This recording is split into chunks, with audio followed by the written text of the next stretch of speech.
De volta com Alerta Super, agora 3h39. Alerta Entrevista. Alerta Entrevista. E no Alerta Entrevista agora eu converso com o psiquiatra João Henrique Dupin. Ele é especializado em TDAH, que é o transtorno de déficit de atenção e hiperatividade. Boa tarde, João. Boa tarde a todos os ouvintes aí da Rádio Super. Prazer estar aqui com vocês. Tudo bem, vamos falar um pouco aí sobre esse transtorno, tentar desmistificar, e falando um pouco sobre o João, além de médico, o João Henrique é professor, palestrante e também é portador do TDAH, né? É verdade, né? Eu tenho esse transtorno, né? O transtorno de déficit de atenção e hiperatividade, e por muito tempo na minha vida não sabia que isso existia, não sabia que aquelas minhas características ali na infância tinham um diagnóstico, né? Representavam um diagnóstico e poderiam ser passíveis de tratamento e minha vida poderia ser mais fácil. Já na faculdade de medicina é que eu fui me inteirar aí da existência desse transtorno e aí comecei a estudar um pouco melhor Ô João, desculpa a indiscrição, qual que é a sua idade? Eu tô com 38. 38, então quando você nasceu lá na infância, só depois adulta que você percebeu, foi entender um pouco do seu comportamento, não era muito tratado desse transtorno lá nos anos 80, né? A gente tá falando. Sim. Não era muito tratado. Na verdade, até o próprio nome do diagnóstico era diferente, mas muito pouca gente entendia alguma coisa sobre isso. E quando eu vinha a saber sobre o TDAH, foi através de um livro que a minha mãe leu e me reconheceu no livro, o livro Mentes Inquietas. E aí me disse, olha, leia esse livro porque é sobre você, parece que a autora te conhece. E realmente eu li, me identifiquei ali, mas eu não tive a impressão por aquele livro que eu precisava de um tratamento. Eu achei que a pior parte já havia passado, tinha sido na infância. Eu estava na faculdade de medicina, vinha me dando mais ou menos bem ali, tinha um probleminha ou outro, mas nada que me parecesse tão grave. E só depois de já ter concluído a residência e enfrentando outros problemas diferentes é que eu fui saber que o adulto também deve ser tratado. Adultos com TDAH podem se tratar, devem se tratar e ter uma melhora muito grande de produtividade e de qualidade de vida. E quais são os sintomas, assim, pra gente identificar o que é quando a pessoa tem esse transtorno? Quais são os sinais mais claros, assim, para os pais poderem perceber nas crianças ou até no adolescente ou no adulto? Nas crianças a gente vê principalmente os sintomas que dão nome ao transtorno, né? É a dificuldade de manter o foco da atenção naquilo que você quer manter a atenção porque sabe que precisa, né? No videogame é muito fácil, na brincadeira é muito fácil, mas manter a atenção na leitura, manter a atenção numa aula, numa conversa um pouco mais complexa é às vezes complicado. E algumas pessoas têm ainda a hiperatividade e são aquelas crianças que são super agitadas e não dão um passo no segundo. Agora, nos adultos, então, o TDAH, só para entender essa parte, ele pode ser entendido, essa dificuldade de prestar atenção, tanto pode ser para uma pessoa ficar mais hiperativa ou mais passiva também? Pode Sim. ser os dois extremos? Sim, existe o TDA, transtorno de déficit de atenção sem hiperatividade. Sem hiperatividade. Que, aliás, okay. Era meu caso na infância, né? Eu realmente não era uma criança hiperativa, mas tinha grande dificuldade para manter o foco da atenção. Não conseguia terminar as tarefas no tempo correto, não conseguia copiar a matéria do quadro. As pessoas iam falar comigo, eu estava voando, estava longe dali, né? E isso representou alguns prejuízos. E as meninas têm muito mais déficit de atenção sem hiperatividade. E até por isso, durante muitos e muitos anos, a gente imaginava que tinha muito mais meninos, muito mais homens, né? Pessoas do sexo masculino com TDAH do que mulheres. E hoje a gente tem aí números que já estão dando quase a mesma coisa. Porque as meninas, infelizmente, não recebiam diagnóstico porque não incomodavam, então não chamavam atenção. E os meninos já eram ali mais... Os meninos, em geral, levados, são mais agitados. Nem todos. Existem meninas hiperativos, existem meninos só desatentos, como era o meu caso. Mas na maioria das vezes é assim. E qual a diferença aí de um menino que é hiperativo, que tem esse transtorno, e daquele que é só um menino mais agitado mesmo, bagunceiro? Isso aí é o médico que é o... Sim, a diferença muitas vezes está no olhar dos pais, no olhar da professora, da escola, de quem está cuidando da criança. Tem gente que é mais tolerante, tem gente que é menos tolerante. Agora, a criança que simplesmente é mais bagunceira, ela consegue se controlar quando ela sabe que precisa. A criança ela é bagunceira, mas depois que a professora avisou 1, 2, 3 vezes, ele sabe que ele já está ali no limite e que ele tem que agora se acalmar. O problema de quem tem TDAH não é saber o que fazer, É conseguir fazer aquilo que você sabe que deveria estar fazendo, mas não faz. Foge ao controle, né? Foge do controle, você não consegue manter a atenção. As pessoas falam, é só prestar atenção, mas só prestar atenção para quem tem essas características é muito difícil. E aí a gente passa muitas vezes por irresponsável, por sem compromisso, por sem vontade de fazer, porque afinal de contas a criança está ali há 1 hora com o dever na frente ali na mesa e não fez. Por quê? Porque não quis mesmo, podia ter feito e ido brincar, mas não fez ainda, porque não consegue manter o foco da atenção, a mente fica viajando, e aí, como eu já disse, os prejuízos muitas vezes são muito grandes. Eu imagino que principalmente na vida escolar, né? Exatamente, só que o problema é que o prejuízo na vida escolar, ele tem um impacto enorme, porque eu já ouvi isso mil vezes, você também deve ter ouvido. A escola é a única obrigação que você tem, é a coisa mais importante da sua vida, é a única coisa que você realmente tem que se preocupar. E se aquilo é a única coisa que realmente importa e você não vai bem, por mais que se esforce, você começa a se sentir mal com você mesmo, a autoestima vai ficando minada, vai indo para baixo. Aquele que é muito introvertido vai desenvolver sintomas de ansiedade, de depressão, realmente se sentir inferior. E o extrovertido tende a virar e falar assim, então eu sou pior por causa disso? Então agora não é que eu não fiz porque eu não consigo, eu não quero mais fazer. Ninguém manda em mim, eu não sou obrigado, eu não vou fazer o dever, eu não vou obedecer, eu não vou seguir as regras. É um mecanismo de defesa do ego.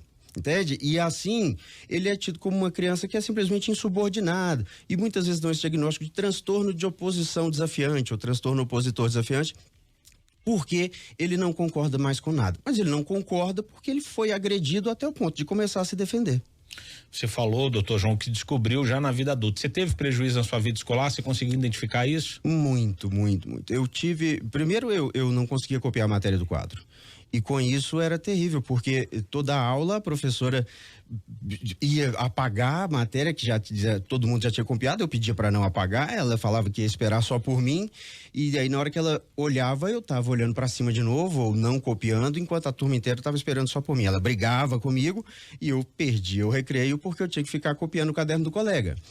E não copiava no recreio, se eu não copiava na aula com ela olhando, imagina no recreio sozinho dentro da sala. Aí eu não falando copiava. Isso agora, eu tô lembrando da minha época de escola também, lá no primário, e tinha muita gente assim na minha sala. Sempre. Fulano tá copiando porque não copiou, né? E a gente não conseguia identificar exatamente o que era, né? É uma questão, e, por exemplo, o pai, mãe, professores perceberam ali que aquela hiperatividade do menino, que aquela que ele foge ao controle, que ele não consegue parar na hora que realmente é para parar.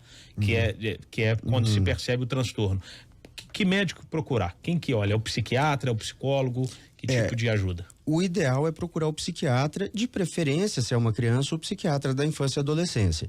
Existem psiquiatras de adultos que estão habituados a atender crianças e vão fazer um atendimento adequado também, mas esse é o profissional mais adequado. O neurologista infantil muitas vezes entende disso também e vai saber identificar e tratar corretamente. A psicologia pode ajudar, principalmente quando há o que a gente chama de comorbidades, né? Já há um transtorno de ansiedade, já há sintomas depressivos importantes, essa tendência à oposição já está mais forte, aí a psicologia pode ajudar. E dependendo da fase da vida, a fono pode ser importante, a psicopedagogia pode ser importante, e aí vai depender da fase. Vai depender do tipo, né? Sim. Mas essencialmente, o que a gente precisa para esse tratamento é usar a medicação adequada, porque tem remédio e ele é muito eficaz, é realmente muito efetivo, e entender o que é o transtorno, né? Saber lidar com ele, aprender técnicas que vão te ajudar a driblar alguns desses problemas, a buscar estratégias mais adequadas para o desenvolvimento da criança e também do jovem, do adulto. A Sandra, nossa produtora, pediu para te fazer essa pergunta. Você está havendo um uso excessivo de Ritalina, né? Que parece que é o medicamento mais usado aí para o TDAH. A Ritalina, o nome dele é metilfenidato, né? O nome da substância. E ele realmente vem sendo cada vez mais utilizado. É claro que existem profissionais que não fazem uma avaliação adequada e prescrevem um medicamento para pessoas que muitas vezes não têm o diagnóstico. E é claro que mesmo o bom profissional que faz a avaliação correta pode se confundir em relação ao diagnóstico. Mas a realidade é que a grande maioria das pessoas que tem esse transtorno não sabe que tem, foi educado Aí, tudo que a gente ouve no dia a dia de forma errada sobre isso, tem um preconceito muito grande em relação à medicação e evita ela a qualquer custo, quando a medicação é a medicação mais eficiente de toda a psiquiatria. Não tem nada na psiquiatria que traga uma resposta tão boa e tão rápida, tão efetiva quanto o tratamento do TDAH. Portanto, sim, existe o mau uso, como existe de tantas outras coisas, né? A gente poderia estar falando aqui do Rivotril, do diazepam, de tantos outros remédios, mas a realidade no Brasil ainda é a desassistência à saúde mental em todos os níveis e principalmente a saúde mental infantil e os transtornos do desenvolvimento, como é o TDAH. Fora o preconceito, né, que cerca, né? Sim, o preconceito é enorme e o problema do preconceito é que ele leva as pessoas a se afastarem daquilo que vai trazer a melhora, né? A pessoa, muitas vezes, tem um preconceito contra si mesmo. Eu costumo sempre contar uma história que é o seguinte: se a mãe tá com um filho doente, mas não com esses sintomas, tá tossindo, garganta arranhando e tal, leva ao médico, o médico fala: olha, examinamos aqui, é pneumonia, precisamos dar um antibiótico. Jamais a mãe vai dizer para ele: não, doutor, mas meu filho é forte, ele vai superar isso sozinho e tudo mais. Ela quer o melhor, né? Agora, se você diz que ele tem TDAH e ele vai tomar um remédio, a primeira pergunta é assim: até quando? Quando eu posso parar? Precisa mesmo do remédio? Eu não quero dar o remédio. Mas por que não dar o remédio? O remédio é seguro, não só a Ritalina, existem outras opções, mas eles são seguros, eles são muito bem estudados, estão aí no mercado. Toda, existe um momento que vai poder parar, como é que funciona? Isso varia. Porque tem gente que depois de uma idade, algumas crianças que têm TDAH ao longo da adolescência perdem bastante dos sintomas e já são adultos que não têm, mesmo sem o tratamento. Com o tratamento esse número aumenta um pouco, mas ainda assim a maioria das pessoas mantém os sintomas. O remédio funciona como um óculos, enquanto você está com ele, ele funciona. Se você tira, ele não funciona mais. Ele tem uma ação curta de algumas horas e a gente precisa manter assim por muitos anos. Eu não digo por toda a vida, porque eu espero que surjam coisas melhores. O remédio é muito bom, mas a ciência está evoluindo e podem surgir coisas melhores. Agora, o mais importante é o seguinte: você, por exemplo, está aqui de óculos, você não quer parar de usar, você gostaria de enxergar sem ele, mas enquanto você precisa, você vai usar, né? Eu tomo meu medicamento já tem cerca de 5 a 6 anos já. E desde que comecei meu tratamento, estou muito melhor, funciono muito melhor, trabalho muito melhor, produzo. Enfim, em todos os aspectos. Se tivesse sido na infância o início, a chance de eu já ter me livrado dele talvez fosse boa. Eu não gostaria de ter que tomar, mas uma vez que tem que tomar, tomo. Então, a gente precisa se livrar desses preconceitos e aceitar a modernidade. Tenho certeza que algumas décadas atrás, as pessoas disseram que não iriam usar desodorante ou escova de dente, porque essa química no nosso corpo pode vir a fazer muito mal, e hoje em dia isso não é discutido mais, todo mundo aceita com tranquilidade, porque a nossa vida fica melhor quando a gente usa, e a vida dos que estão ao nosso lado também, né?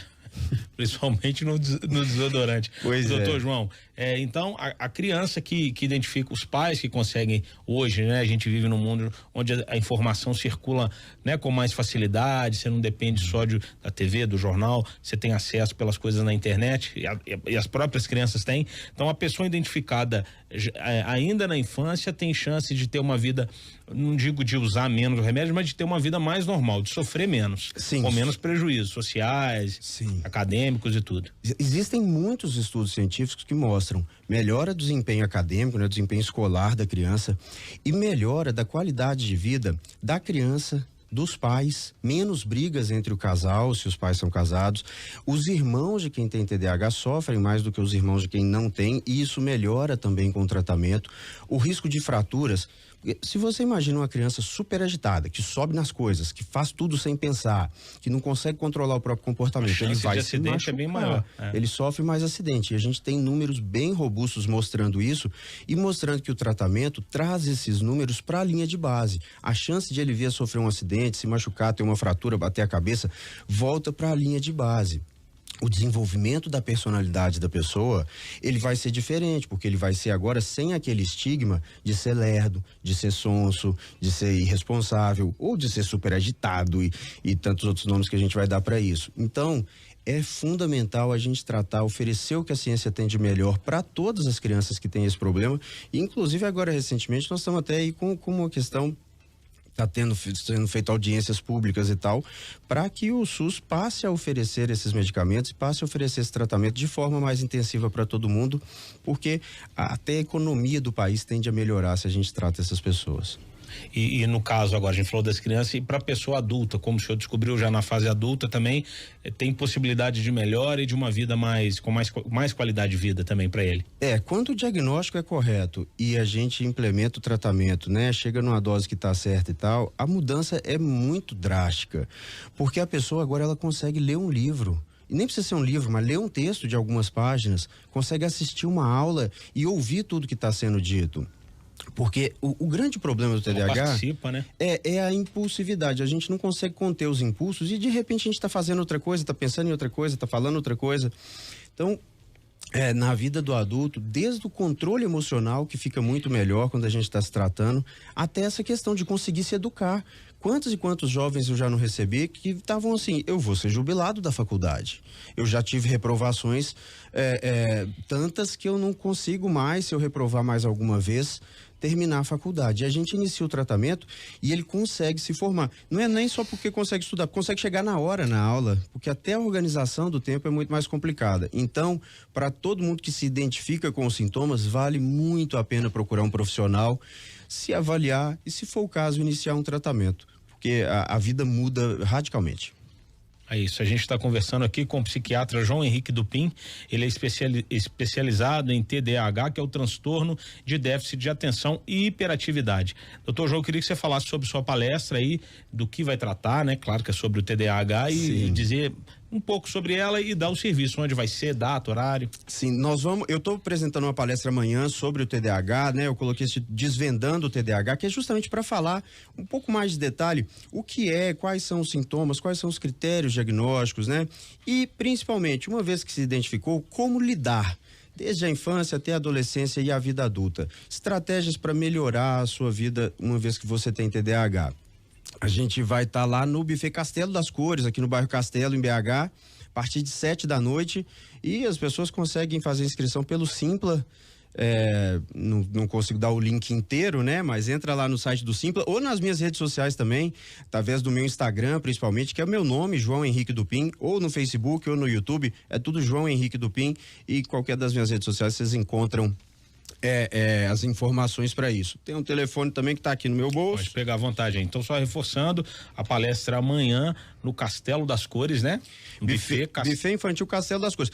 Pode levar as crianças. É no buffet infantil justamente para levar as crianças, porque se você tem um menino super agitado e você tá com medo de ir porque você sabe que ele não se comporta, leve, que nós vamos ter uma equipe lá para cuidar dele enquanto você presta atenção na palestra. Na palestra, isso aí. Pode passar o telefone, João, por favor. O telefone da Luciana, que tá cuidando disso, é 99337-5905. Repetindo, 99337-5905. Para quem tá vendo na live, tem lá também o folder lá não sei se é folder que fala essa palavra, enfim, é o cartaz lá, né? Isso. Da palestra do Dr. João Henrique Dupin. Exatamente. Sai minha tela aqui, eu esqueço. Eu lembrei do Dupin, mas não sabia se era Henrique. Doutor, muito obrigado pela sua participação, sucesso lá na sua palestra e vamos aí desmistificando e desvendando esse transtorno aí para ajudar as pessoas, né? Como o senhor foi ajudado, enfim. Sim, é isso aí, levar informação para as pessoas é algo que realmente dá um prazer muito grande. Você que também faz isso todos os dias, sabe do que eu tô falando. Fico muito feliz por poder estar fazendo e agradeço demais a oportunidade de vir aqui divulgar e falar sobre o assunto, né? Despertar aí a atenção de algumas pessoas para essa questão. Muito obrigado e espero um novo convite para estar aqui qualquer dia de novo. Já está mais que convidado. Qualquer novidade pode voltar. Obrigado, doutor João. Agora 3 horas.